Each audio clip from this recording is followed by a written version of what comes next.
পূর্বজন্মে আপনার প্রিয়তমা কে ছিল? আপনি কি কখনো অনুভব করেছেন কোনো এক অচেনা মানুষকে হঠাৎ খুব আপন মনে হচ্ছে? চোখে চোখ পড়তেই যেন মন বলছে, আমি তোমায় চিনি অনেক কাল ধরে। আজ আমরা জানব এমনই এক গল্প, যেখানে প্রেম শুধু এই জন্মে সীমাবদ্ধ নয়, এর শিকড় লুকিয়ে আছে পূর্বজন্মে।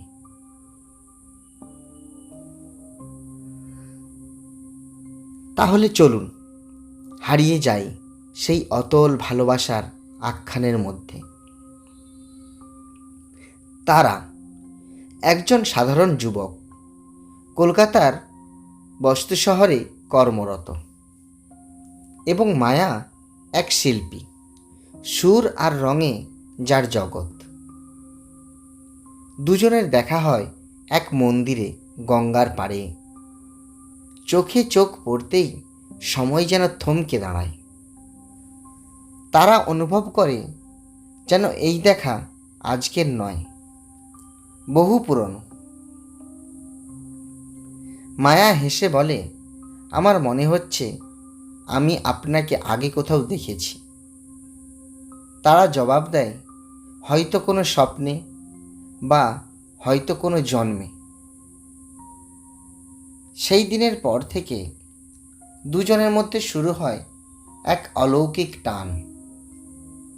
কিন্তু রাত ঘুমোতে গেলেই তারা স্বপ্ন দেখে এক অদ্ভুত দৃশ্য। এক প্রাচীন রাজপ্রাসাদ, যুদ্ধ, বেদনা আর বিচ্ছেদ।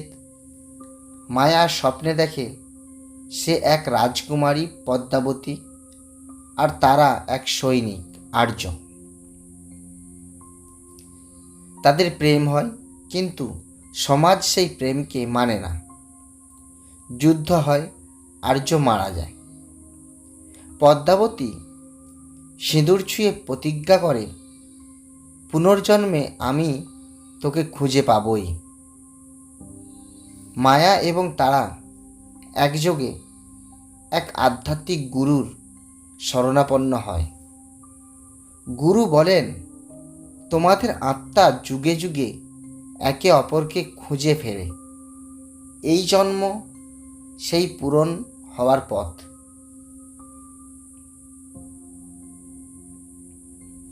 গুরু স্মরণ করান, প্রেম শুধু শরীরের নয়, আত্মার, আর আত্মার সম্পর্ক কখনো নষ্ট হয় না। পূর্বজন্মে অসমাপ্ত যা ছিল, এই জন্মে তা সম্পূর্ণ হওয়ার অপেক্ষায়। তারা এবং মায়া দুজনেই ধীরে ধীরে বুঝতে পারে তাদের ভালোবাসা শুধুমাত্র এই জীবনের গল্প নয়, এ এক চিরন্তন বন্ধনের কথা। ভালোবাসা মানেই শুধু মিলন নয়, পরীক্ষাও আসে।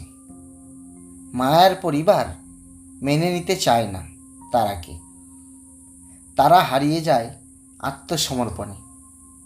মায়া গুরুর কাছে যায়। গুরু বলেন, ভালোবাসা যদি সত্য হয়, তা নিজেই পথ খুঁজে নেবে।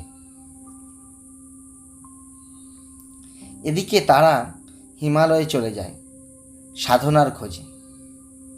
সেখানে ধ্যানমগ্ন অবস্থায় তার মনে পড়ে পদ্মাবতীর শেষ কথাগুলি,